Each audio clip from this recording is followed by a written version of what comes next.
Al-Fatihah biniyati ta'lim wa ta'allum wa tazakkur wa tazkir naf'a intifa'a wal ifada wal isfadah wal hassa ala tamassuki bi kitabillah wad dalalata ala al-khair wa du'a ala al-huda maridul mardaatillah wa sawabi qudihi ala diniyah wa kullu man wa sahibul kitab Imam Qutul Abdullah bin Al-Haddad wa ala man wa ustazil kiram wa Hasan bin Baharun wa ila hadratin Nabi Muhammad sallallahu alaihi wasallam. Al-Fatihah. A'udzu billahi minasy syaithanir rajim. Bismillahirrahmanirrahim. Alhamdulillahi rabbil alamin arrahmanir rahim maliki yaumiddin iyyaka na'budu wa iyyaka nasta'in ihdinas siratal mustaqim siratal ladzina an'amta 'alaihim ghairil maghdubi 'alaihim waladdallin amin.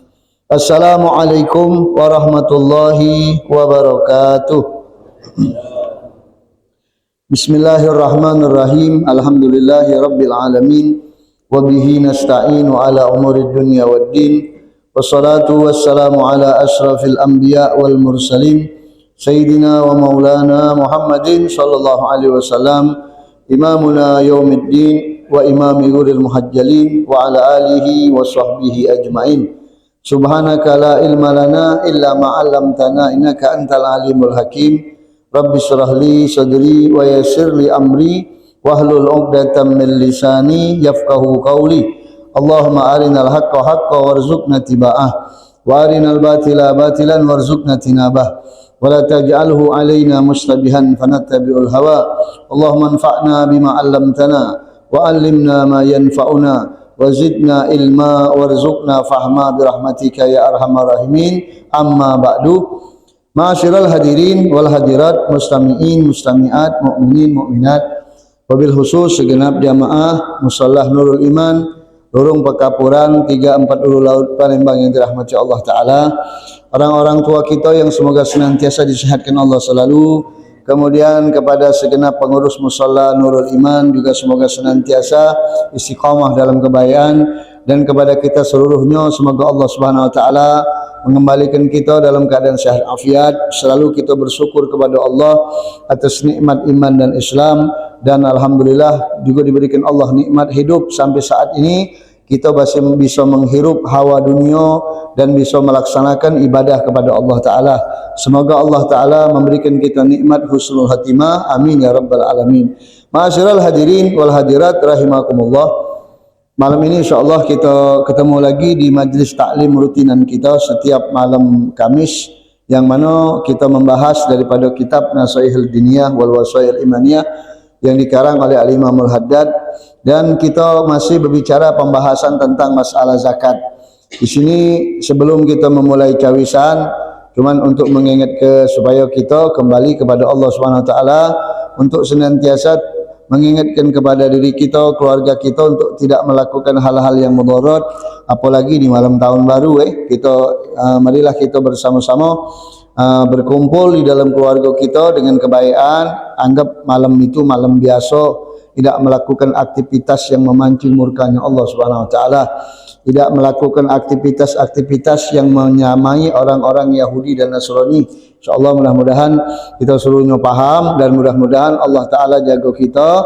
Dan seperti biasa kehidupan kita berjalan, InsyaAllah mudah-mudahan tahun 2024 menjadi ejang untuk kita semakin takwa kepada Allah Ta'ala, bukan semakin merosot dengan kita melakukan hal-hal yang tidak baik. Di awal tahun sudah dimulai dengan hal-hal yang tidak baik, apalagi nanti di dalam tahunnya. Mudah-mudahan Allah lindungi kita semua. Amin ya rabbal alamin. Malam ini kita akan kembali membahas tentang masalah yang berkaitan tentang zakat. Kemarin telah disebutkan bahwasanya anna man shalla wa shoma wa hajja, orang yang salat, orang yang puasa, orang yang pergi haji, walam yuzakki malahu, tapi dia mampu untuk berzakat namun tidak dikeluarkan zakatnya, lam yakbalillahu ta'ala salatan wala siyaman wala hajjan, maka salatnya, puasanya, hajinya tidak diterima oleh Allah Ta'ala sampai dia melaksanakan zakat. Ini yang sudah kita bahas kemarin. Kemudian wa'lam anna zakat, ketahuilah bahwasanya yang namanya zakat itu la tajibu illa fi malin mahsus. Dia tidak menjadi wajib hukumnya kecuali di harta-harta yang dikhusus kebaik. Tidak seluruh harta tu wajib dizakati. Ada harta yang khusus. Wahwa, dan juga harus an-nisab, ada takarannya, minaz zahab wal fiddah, dari emas dan perak. Itu yang kita harus keluarkan zakatnya. Kalau kita punya simpanan emas dan perak, maka ada nisab takarannya per setahun sekali. Kalau kemarin dihitung kurang lebih 12 suku. Kurang lebih 12 suku atau sekitar 80 gram. Kalau di dalam hitungan gramnya. Kurang lebih 12 suku, kurang sedikit beda 12 suku. Nah, kalau hitungan gramnya 80 gram. Itu kalau kita simpan 1 tahun, maka kita keluarkan per setahun sekali zakatnya. Kemudian amwalut tijarah, begitupun harta dagangannya. Dagangan artinya apa dia? Kalau kita niat ke berdagang, dari mulai kita mulai buka usaha dagang sampai setahun kemudian kita hitung berapa modalnya yang sisa, berapa hasil duit yang masih tersisa, dan berapa utang, kemudian berapa dihutangkan dan lain sebagainya. Itu dikeluarkan zakatnya per setahun sekali juga apabila dagangan tadi diniatkan untuk berdagang. Kemudian wal hubub was simar, begitupun biji-bijian, buah-buahan, ada zakatnya, ada hitungannya, tidak sembarangan. Jadi ada takaran dan ada hitungannya. Wal an'am, dan juga binatang ternak. Nah, itu jadi kalau disimpulkan yang wajib dikeluarkan zakat itu ada 6 kategori. Ada yang wajib dikeluarkan per setahun sekali, yaitu emas dan perak, harta dagangan, binatang ternak. Itu dikeluarkan setahun sekali menurut takaran hitungan nisabnya. Kemudian ada lagi yang dikeluarkan tidak per setahun sekali. Begitu panen seperti biji-bijian dan buah-buahan, begitu panen dikeluarkan zakatnya. Agak ada hitungan jelas ke. Kemudian ada yang tidak dikeluarkan berikut panen, yaitu harta barang temuan dan harta barang tambang.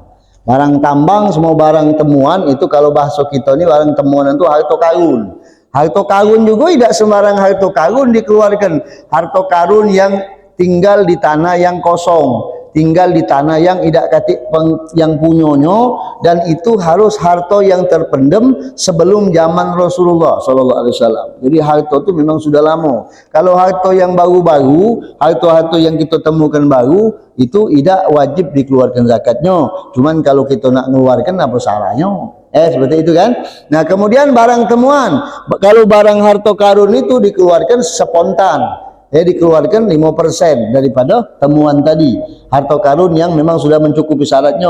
Begitupun makdin. Makdin ini barang tambang. Barang tambang itu hanya berlaku untuk emas dan perak hanya berlaku untuk emas dan perak. Jadi yang lain tidak berlaku. Cuman kalau nak kita mengeluarkan, ya silahkan saja, tidak apa-apa, tidak jadi masalah. Wa kadzalika la tajibu illa fi waqtin mahsus. Begitupun zakat itu tidak wajib dikeluarkan kecuali di waktu-waktu yang khusus. Kalau sudah nyampe setahun dalam hitungan emas, perak, dagangan dan binatang ternak. Begitupun ketika panen dari hasil panen dan buah-buahan, itu ada hitungan setahunnya dan ada hitungan panennya. Wal wajib qadra mahsus, dan yang wajib itu ada takaran yang khusus yang sudah diatur oleh syariat. Berapa? Wa huwa rubul usri minan naqdi wat tijarah, 2,5% daripada emas dan perak dan barang dagangan.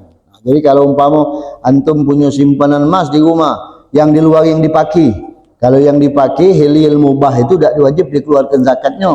Cuman makinya tidak boleh berlebihan. Kalau makinya langsung 15 suku, nah tidak boleh. Makinya itu tidak yang dipakai tiap hari. Sesuku, tahulah gelang, cincin sesuku barangkali kemudian kalung sesuku. Nah, yang dipakai tiap hari tidak dilepas-lepas. Itu tidak dikeluarkan zakatnya. Tapi kalau yang dipakai hanya untuk kondangan habis kondangan dilepas ke, wajib dikeluarkan zakatnya emasnya. Simpanannya itu kalau emas takarannya 80 gram.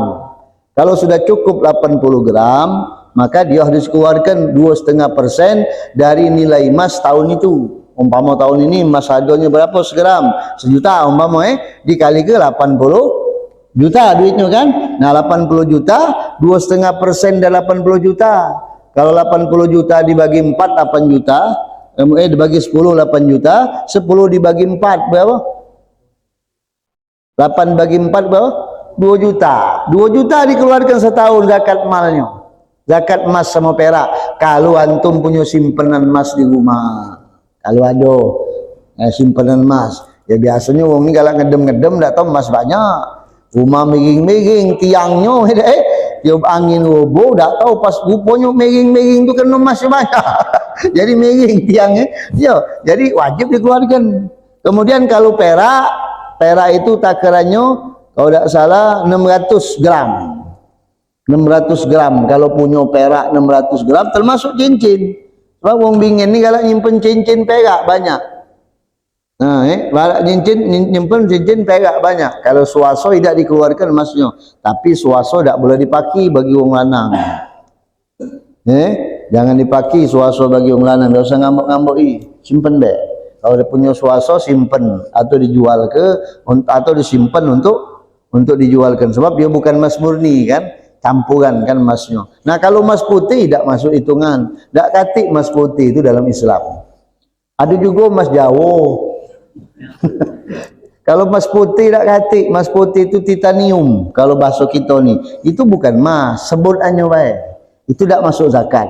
Yang masuk zakat tu emas yang berwarna kuning, takarannya 24 gram atau emas yang di 18 gram tapi dia emas.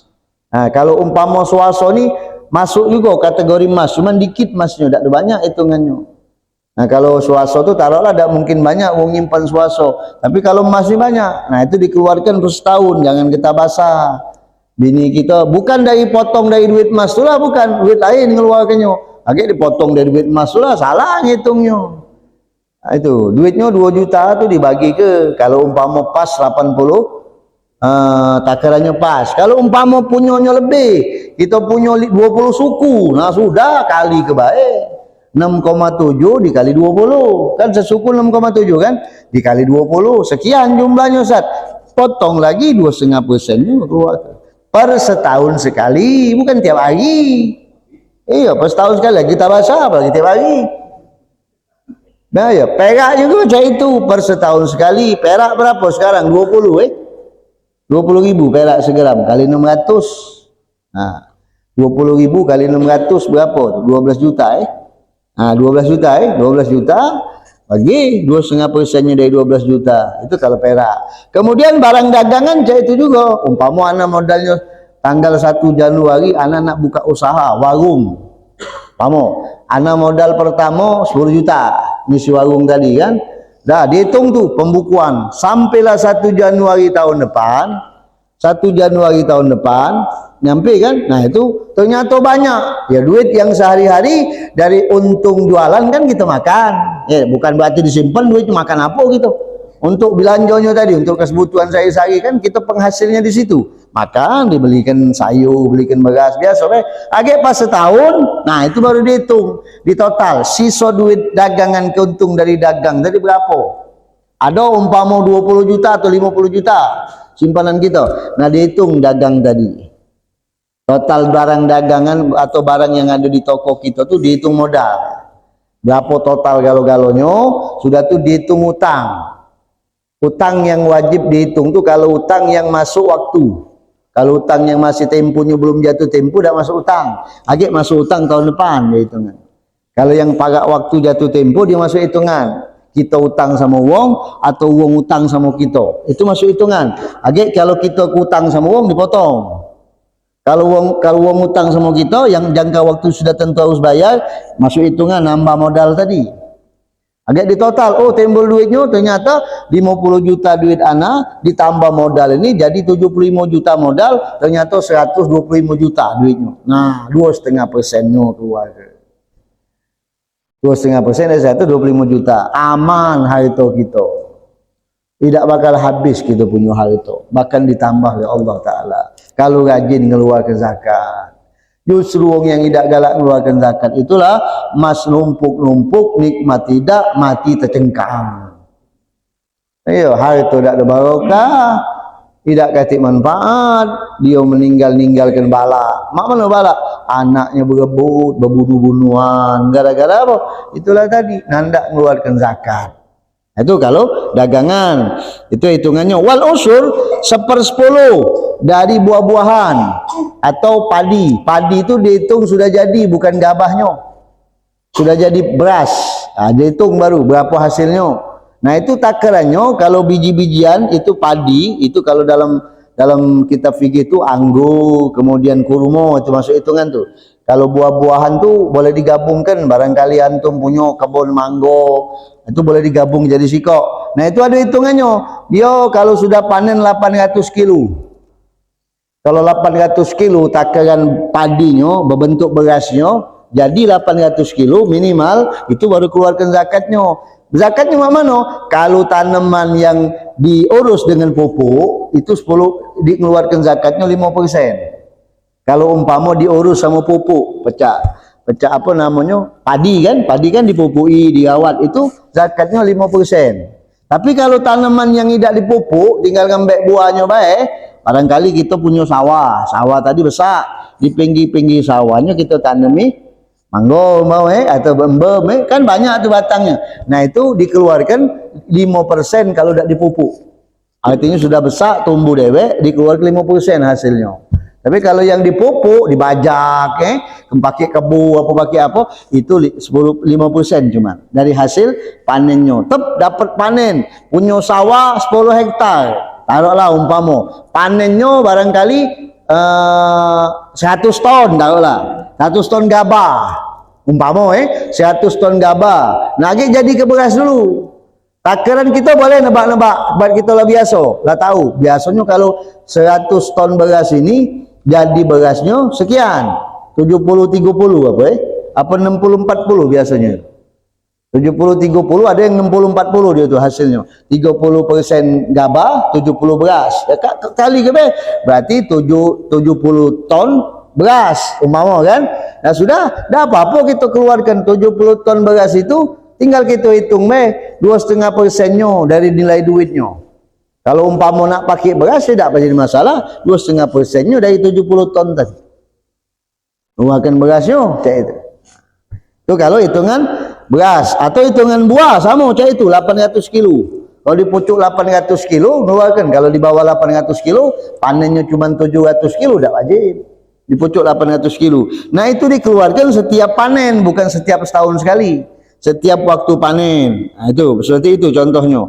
Nah, itu yang diajarkan. Kalau binatang ternak yang wajib dikeluarkan cuman onto, sapi, sama kambing.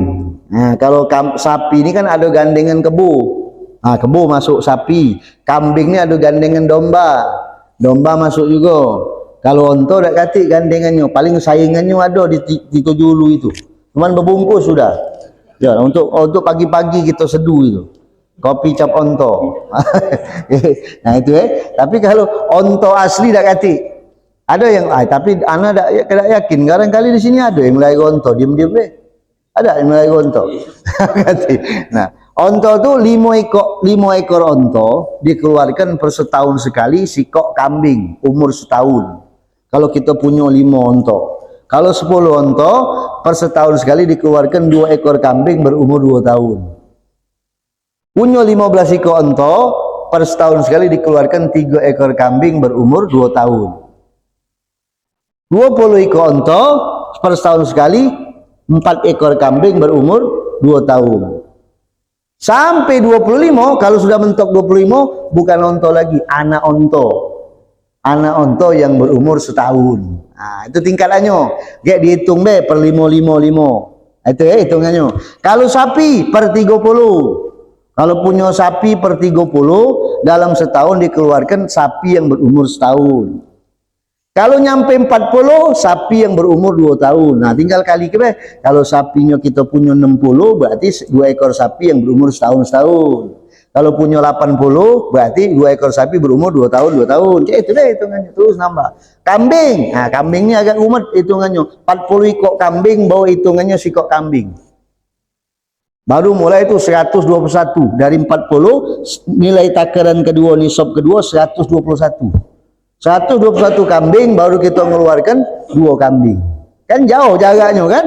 Nah, setelah 21, baru 201. 3 kambing. Nah, dari 201 langsung ke 400.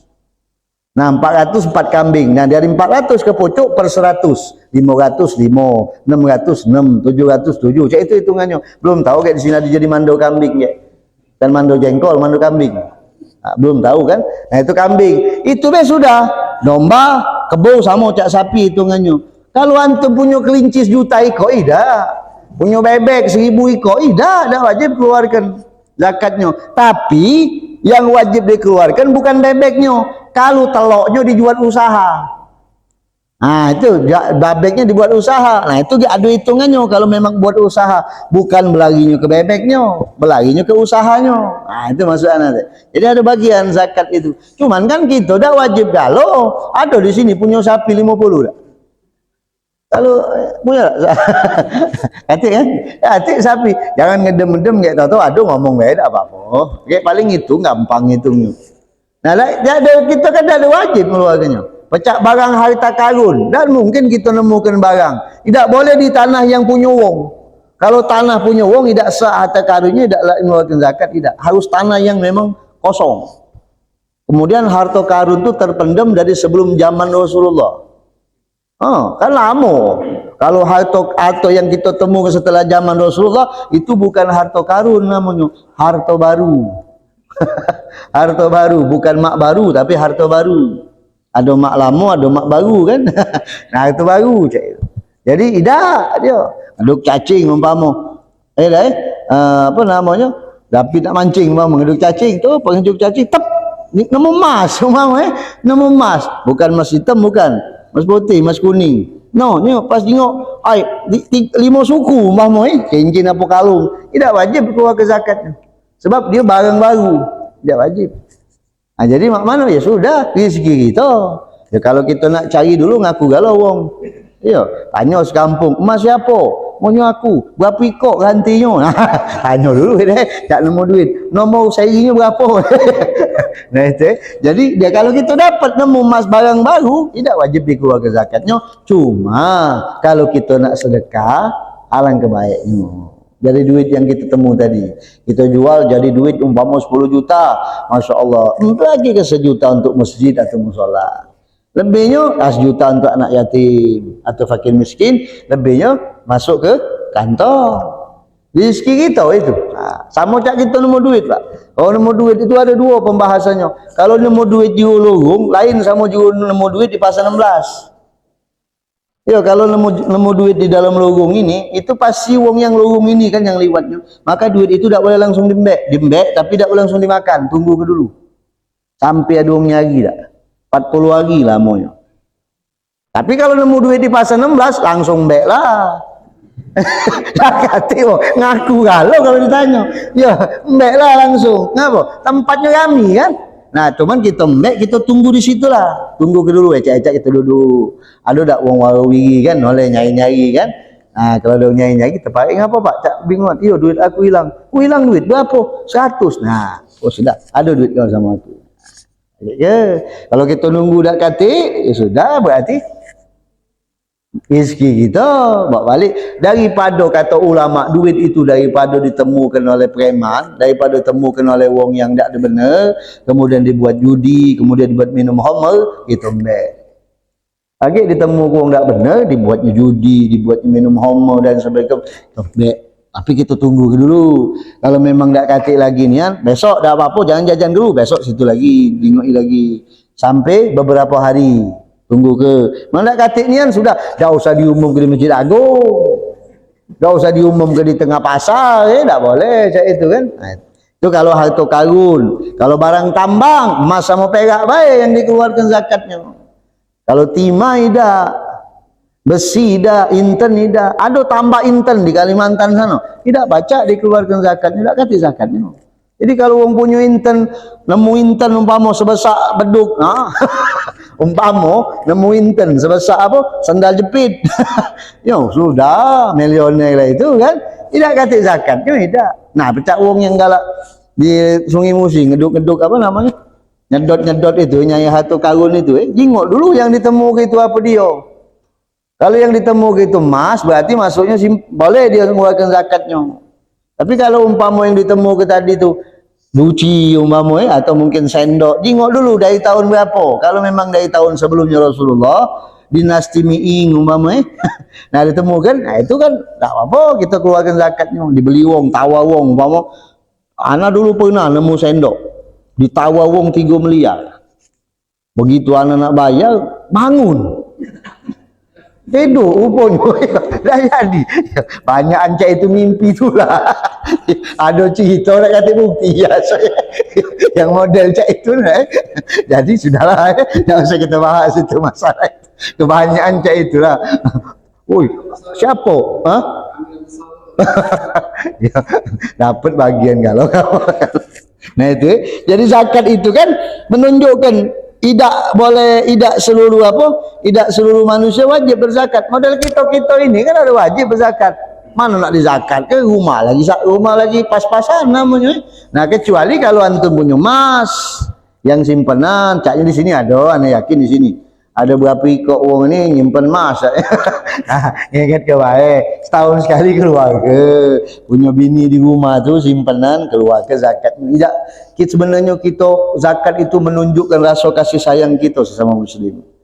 Kita bisa timbang rasa dengan mereka yang tidak mampu. Tapi ingat, zakat itu abdolnya kita bagikan dengan keluarga-keluarga kita dulu, jangan ke orang lain. Nunjuk uang kulu kili keluarga saro. Cari keluarga dulu, misan-misan kita, mindu kita yang saro, yang memang butuh bantuan uluran tangan kita, itu dulu kita utamakan.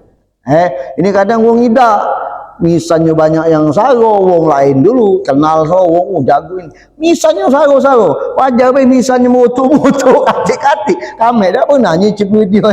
Nah itulah, kata ada satu riwayat, tidak diterima sedekah zakat. Yo, tak terima sama Allah Ta'ala. Nah, di sinilah kita harus, kalau kita nak nyingok mana masalah hukum zakat secara mendetail, maka kita kembali ke kitab fikih.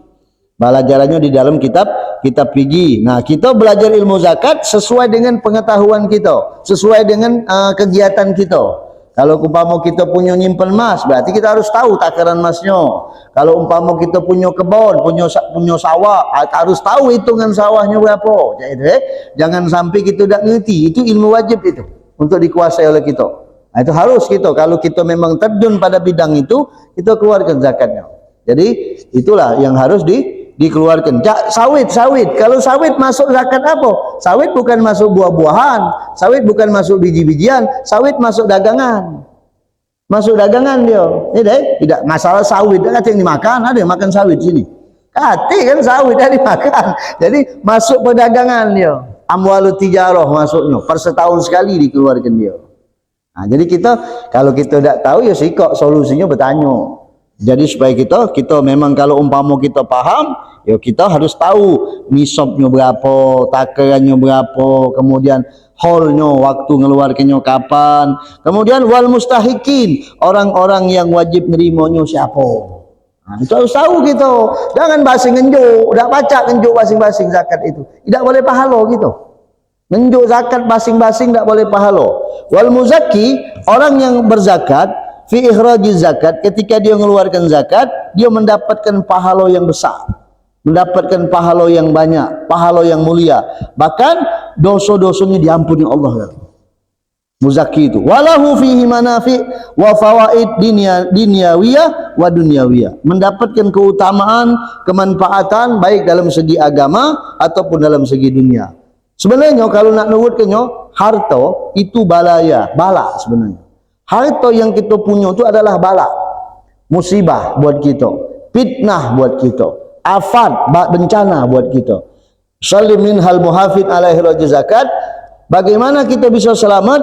Kita akan menjadi orang yang selamat dalam mempunyai harta apabila kita dititipkan Allah harta, kita keluarkan zakatnya konsekuen dengan ketentuan syariat.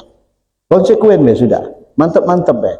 Nah, itulah kata konsekuen, tidak menjadikan bala. Nabi Muhammad SAW bersabda, "Iza addaita zakata malika," apabila engkau menunaikan zakat hartamu, thayyibatan biha nafsak, membuat dirimu bersih, faqad azhabat anka syarruhu, berarti keburukan harta yang Allah titipkan tadi hilang dari kau. Yang ada yang bersih-bersih kalau kita keluarkan zakatnya. Itulah tadi kata anak pernah dulu ngomong kan, kalau wong tak mengeluarkan zakat, itulah kalau dia punya kebun padi, tak mengeluarkan zakat, itulah galak diserang oleh burung, diserang oleh hama. Itu akibat dan tak mengeluarkan zakat. Tapi kalau dia konsekuen, insya Allah. Dulu makmur itu apalagi kalau pecah ulama dulu. Anak pernah ngomong kan sama hantu kemarin ini. Ulama kita dulu kalau punya padi, punya sawah itu bukan main. Berkah. Ulama dulu tuh banyak berduit kalau. Taji kalau. Ngapa? Dia nanam sikok padi itu waktu nyucuk ke Yasin sekali. Iya. Nyucuk surat Yasin. Sikok Yasin, bukan Yasin B sampai habis. Sikok duduk macam Yasin, ya hafal kan? Makanya berkah. Begitu panen, khatamul Quran. Jadi padinya berkah. Kalau kita tidak. Makanya benar itu menjaga daripada harta supaya menjadi lebih manfaat. Jadi kalau dikeluarkan zakatnya lebih bermanfaat harta tersebut. Begitu juga la yu'radu lil mal muzakki syai'un minal ma'talib wal mahalik. Tidak akan hilang harta yang dizakatkan daripada kerugian dan kehancuran. Nabi Muhammad SAW bersabda, "Ma halaka malun fi bahrin wala barrin illa bihabziz zakat." Tidak akan binasa harta baik yang ada di lautan ataupun yang ada di daratan kecuali sikok yang akan membiasakannya, yaitu ketika dia mencegah dirinya untuk mengeluarkan zakat. Akan hancur harta itu. Kalau di dalam kitab apa namanya Nasihat Dunia itu, ya hancurnya harta wong tak mengeluarkan zakat tu banyak sebabnya. Dipaling wong, atau dia meletakkan satu tanaman dimakan hama, duitnya lah ratusan juta di situ, beli bangunan, bangun kontrakan, bangun bedeng, gempa bumi, itu hancur hartanya, habis. Gara-gara tidak galak mengeluarkan zakat tadi. Makanya Nabi Muhammad SAW memberikan solusi untuk kita. Kata Rasulullah, "Hassinu amwalakum bizakat." Jagalah harta kalian dengan berzakat. Wadawu mardokum bisodaqoh, dan obati penyakit yang ada pada kau dengan sodakoh. Sodakoh itulah solusi terakhir. Kalau penyakit kita diponis sudah pacak baik, ada duit, berapa pacak kita sodakoh, insya Allah penyakit yang kita ditetapkan tidak baik, kalau Allah kehendaki bisa jadi baik. Ya Allah yang punya kesembuhan. Makanya disinilah Nabi Muhammad mengatakan yang sebaiknya. Begitupun juga harta orang yang mengeluarkan zakat, muhassanun wa mahfuzun fi hirzillahi ta'ala, dijaga dalam lindungan Allah Ta'ala, li'annahu thayyibun mubarak. Itulah harta yang bagus, yang penuh keberkahan. Sedangkan harta yang tidak dikeluarkan zakatnya, maka dia akan terbuang sia-sia, sebab itu harta yang jelek dan hina tidak membawa keberkahan dalam kehidupan kita. Itu kalau orang yang sudah wajib zakat itu. Banyak hari ini Masya Allah, dia sudah wajib zakat, diakalinya lah masuk takaran hitungan, dia nandak mengeluarkan zakat, tahan duitnya, dibelikin mobil, dibelikin tanah supaya kurang takarannya. Lah kalau tanah kan tidak mengeluarkan zakat, antum punya tanah 1000 hektar lah punya tanah, tapi tidak katik manfaat, tanah itu tidak ditanami, tidak diapa-apa, tidak dikeluarkan zakatnya. Kecuali kalau dihasil ke tanah tadi, dibuat sawah umpamanya, dibuat kebun, nah itu baru dikeluarkan. Yang dikeluarkan bukan zakat tanahnya, tapi zakat itunya. Nah itu sama macam antum punya mobil kita punya motor ada 3 dipakai anak sikok sewang, mobil kita ada 2 dipakai kita sama anak kita, tidak keluar ke zakatnya. Tidak, zakat mobil lah kata, kecuali mobil itu dibuat jual beli, dikeluarkan baru zakatnya. Nah, maka kita harus belajar ilmu zakat itu. Jadi kalau mobil itu dibuat jual beli, nah umpama anak punya mobil 3 ekor umpama dipakai anak, tapi anak niatnya jual beli, sekalian maki sekalian jual, ada zakatnya hitungannya itu.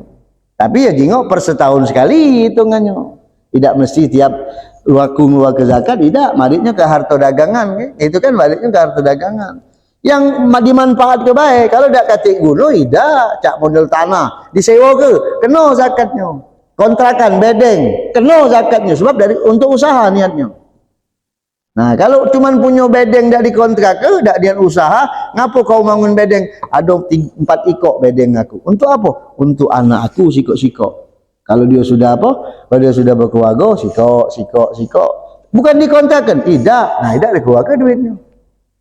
Kalau dia dikontrak ke, nah baru ada hitungannya. Sikok punya ruko 3 ikok umpama. Sikok ruko kontraknya 150 juta. Apalagi di pasal 16, Tengkuruk itu jangan main-main. Sikok ruko 300 juta itu setahun.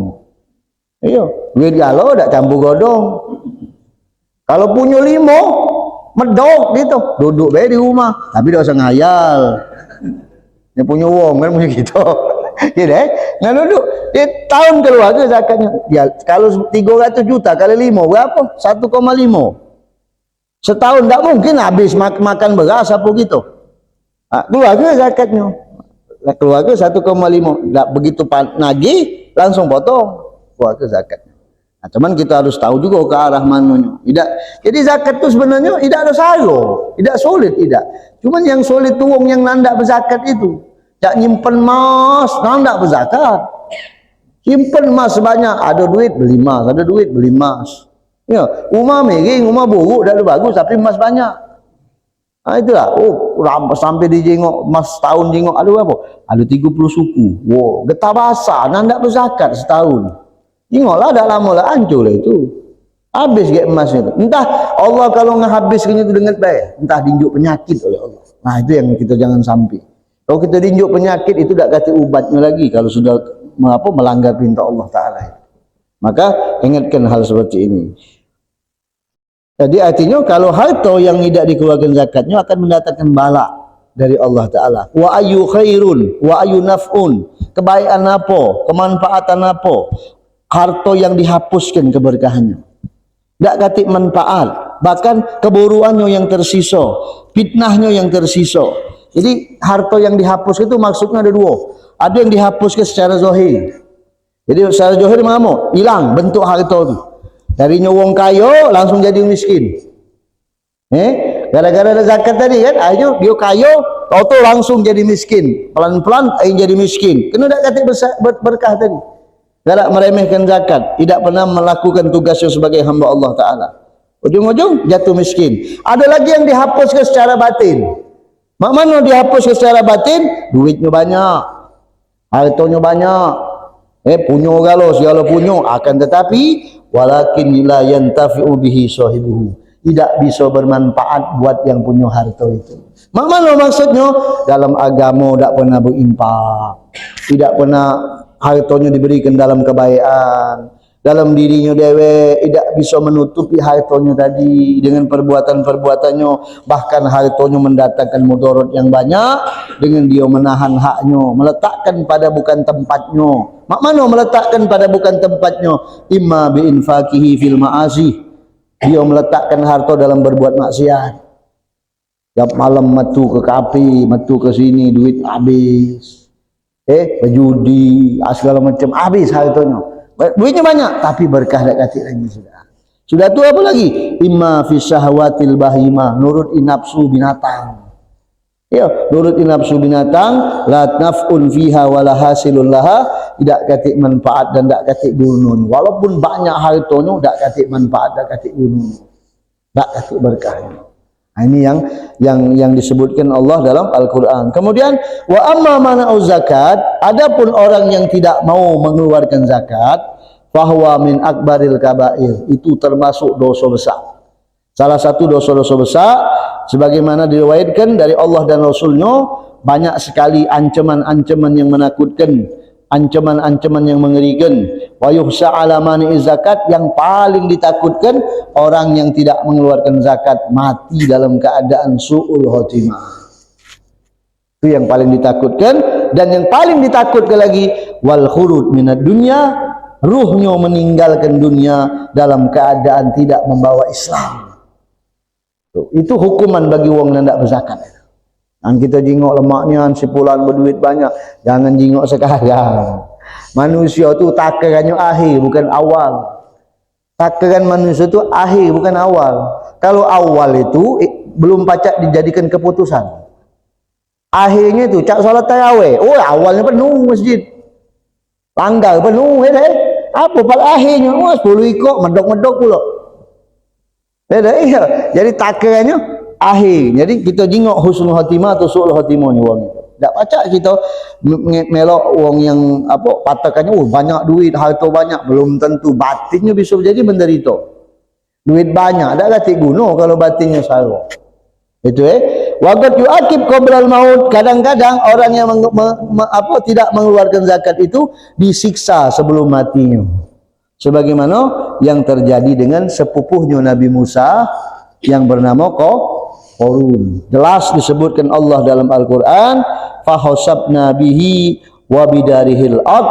Dia orang yang pelit, nanda mengeluarkan zakat, nanda mengeluarkan bagian haknya. Akhirnya Allah sebut ke dalam Al-Quran, maka kami tenggelamkan dia dengan hartanya dan rumahnya. Sampai sekarang Qarun masih gentayangan dalam tanah. Ya, dalam tanah sampailah hari kiamat aja. Ado masih dalam tanah Qarun itu. Belum nyampe ke tanah yang terakhir. Setiap hari turun sejengkal sampai kiamat. Kalau dia sudah nyentuh lantai 7 bumi, maka kiamat. Kata ulama mengatakan, ya cuman kita tak tahu di mana dia. Apa di sini kan tak tahu gitu. 7 lapis bumi mana tahu. Dan jaraknya sudah berapa lama? Ada di sini, maaf, ada di antara antum tak yang seumuran sama Nabi Musa? Anda kasih, dah kata kan? Nah, artinya dari Nabi Musa sampai sekarang tuh disebutkan Allah dalam Al-Quran. Kalau zaman Nabi Musa, kalau di zaman Rasulullah siapa namanya? Zaman Nabi siapa? Sa'labah bin Hatib. Itulah sampai turun ayat buat dia, wa minhum man ahadallah. Di antara mereka yang berjanji kepada Allah, la in atani Allah, kalau Allah berikan aku rezeki, Allah berikan aku harta, la asaddaqu, aku nak bersedekah. Tak tahunya bangsa. Yo, bangsa salah baik ni. Baru turun ayat baru sadar, dipinta baik-baik sama Nabi, ngelawan. Ini bukan zakat kamu ni. Pajak ini dinya. Majak yaku kamu ni dinya. La haula wala quwwata illa billah. Itulah kita manusia. Kita galak ngeyek sama guru, sama ustaz kita, ustaz, anak ada masalah, ustaz, ngapo? Duit anak nyangkut. Sama si fulan, minta amalan, supaya pacak tagih hutang. Jinga ustaz-ustaznya sudah dibantu baca ini, sudah dapat lupa. Manusia macam itulah.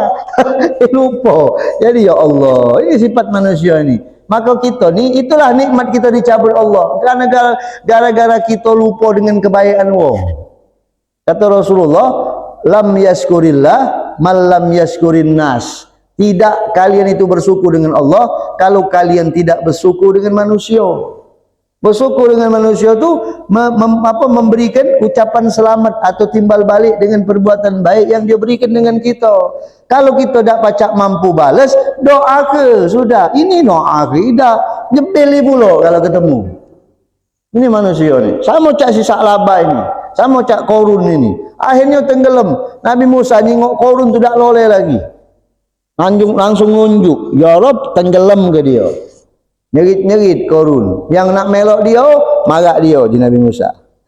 Paraklah sama dia je Nabi Musa. Siapa yang pengikut dia, parai Qarun. Tak kata yang marai Qarun. Padahal pengikutnya banyak, duitnya banyak. Di gulu Qarun ini 27 ekor kunci gudang emasnya. Dicekalnya kalau dalam riwayat tafsir tu. Oh, ininya ajudannya, para perdana menterinya, hasil kata tadi, tangan kanannya itu kursinya emas ya loh, tangan kiri berapa ratus ekor. Kalau main berduit, ya wajar. Tapi pacak nyadikan pasir jadi emas. Makanya antum tak tinjuk Allah ini. Ya, kalau antum dapat ilmu itu, saru. Pacak lebih dari Qarun. Iya, nah, Allah sayang sama umat Rasulullah. Dihabiskan ilmu itu, tak sampai sekarang. Ditutup sudah. Ilmu itu hanya Allah, jadi pilihan Allah kepada nabi-nabi dulu. Jadi emas, bayangkanlah. Malah kira-kira. Apalagi makan lagi saru ini. Itulah nak kata ditutup Allah. Sebab bukan Allah tak nuruskan ilmu itu. Allah sayang dengan umat Rasulullah. Tidak pantas buat umat Rasulullah seperti itu. Sebab lah tahu takaran umat Nabi di mana. Umat dulu yang hebat-hebat lagi hancur. Hancur. Sudah kata Musa, yang nak marah Qarun parailah. Lagi galau. Riwayat mengatakan sikok yang marak dia. Itulah yang melok tenggelam sama korun. Ada dua kok yang melok tenggelam sama korun, korun sama gewangnya sikok. Itu tenggelam tu, tenggelam. Nyerit-nyerit, tak katik lagi ampun. Allah sudah turunkan bala. Kalau sudah Allah murka, tak katik lagi sesuatu yang pacak nolaknya. Maka kita jangan sampai mendapat kemurkaan Allah Ta'ala. Begitupun juga harta yang tidak dikeluarkan zakatnya, yatamassalu li sahibihi fi mauqifil qiyamah hayatan azimatan. Dia akan menyerupai di hari kiamat seperti seekor ulo yang sangat besar. Ini harta yang kita, orang yang dandak mengeluarkan zakat, harta disimpannya, nanti harta tadi Allah akan jadikan seperti seekor ulo yang sangat besar. Fayutawwaqa bihi unuqah. Lalu ulo tadi melilit lehernya, sebagaimana Allah sebutkan, sayutawwaquna ma bakhilu bihi yaumal qiyamah. Nanti akan melilit lehernya di hari kiamat. Itulah tadi dalam satu hadis Rasulullah SAW menjelaskan, ma min sahibi zahabin wala fiddah, tidaklah orang yang mengeluarkan emas, mengeluarkan perak, dia punya emas, dia punya perak, tidak mengeluarkan zakat dan haknya, belum berbunyi jalan. Kecuali di hari kiamat nanti supihat lahu, dia akan dibentangkan dengan lembaran, lempengan, sebuah lempengan, kemudian fa'uhmiya 'alaiha fi nari jahannam. Lalu lempengan tadi dipanaskan dari api neraka. Lalu dia ditaruh di situ, kemudian datang fayuqwa biha jabinuhu, lalu keningnya disetrika. Keningnya disetrika, wajan buhu, lambungnya, wazahruhu, dan punggungnya dibulak-balikkan, disetrika kama barudat, sebagaimana kering, dingin, disetrika lagi. Lah dingin, setrika lagi. Sampai kapan? Sampai di hari miqdaruhu khamsina alfasanah. Sampai yang mana dak pacak ditakar kapan selesainya, yang jelas satu hari bagi wong ini 50.000 tahun di dunia. Begitu dingin, balik lagi, setrika lagi. Dak tahu takarannya sampai kapan, hanya Allah yang mengetahui. Nah, kalau nak ngetesnya mbak trikahan dulu. Wadah. Ya, kalau kita tidak usah jauh-jauh ngomongkan neraka, dah usah kita nak cerita api neraka, hidup ke api kompor, tucuk ke tangan kita. Dah usah cerita api neraka dulu, jauh gini api neraka tu, api dunia dulu, mampu tak kita ngelawannya? Serikahan, dah usah serikahan neraka, serikahan dunia dulu, sini ke serikah. Nah itu, jadi ya Allah, ini disebutkan Allah dalam Al-Quran. Nah, itu. Begitupun sedikit lagi, belum kan azan azan sedikit lagi, wa inna sahibal masyah, orang yang punya binatang ternak, di dunia, tidak dikeluarkan zakatnya, tidak dikeluarkan haknya, ta'tihi yaumal qiyamah, maka nanti di hari kiamat akan mendatangi dia binatang yang lebih banyak dari apa yang dia punya di dunia. Kemudian fatatauhu, dia akan diinjak-injak, bi ahfafiha, dengan kaki-kakinya, wa asflafiha, dengan kuku-kukunya, wa ta'udduhu, dan dia akan digigit, bi afwahiha, dengan mulutnya, wa tantahiku bi kuruniha, dan akan ditanduk dengan tanduknya. Itu balasan bagi orang yang punya binatang yang tidak mengeluarkan zakatnya. Tapi insyaallah di sini belum ada yang punya binatang banyak. Kalau kucing 1000 ekor tidak ya. Yang penting yang tadi sebutkan, insyaallah mudah-mudahan Allah Subhanahu wa taala menjadikan kita orang-orang yang istiqomah dalam kebaikan, dan kita diberikan kepahaman untuk tidak selalu malas dalam belajar ilmu agama, sebab ilmu agama ini luas, sampai kita mati tidak akan pernah cukup untuk menuntut ilmu agama. Mudah-mudahan Allah taala jadikan kita orang yang sabar, istiqomah dalam kebaikan. Subhanakallahumma bihamdika asyhadu an la ilaha illa anta, nastaghfiruka wa natubu ilaik. Wa sallallahu ala sayyidina Muhammadin nabil ummi wa ala alihi wa sahbihi wasallam. Walhamdulillahi rabbil alamin. Alafu minkum. Assalamualaikum warahmatullahi wabarakatuh.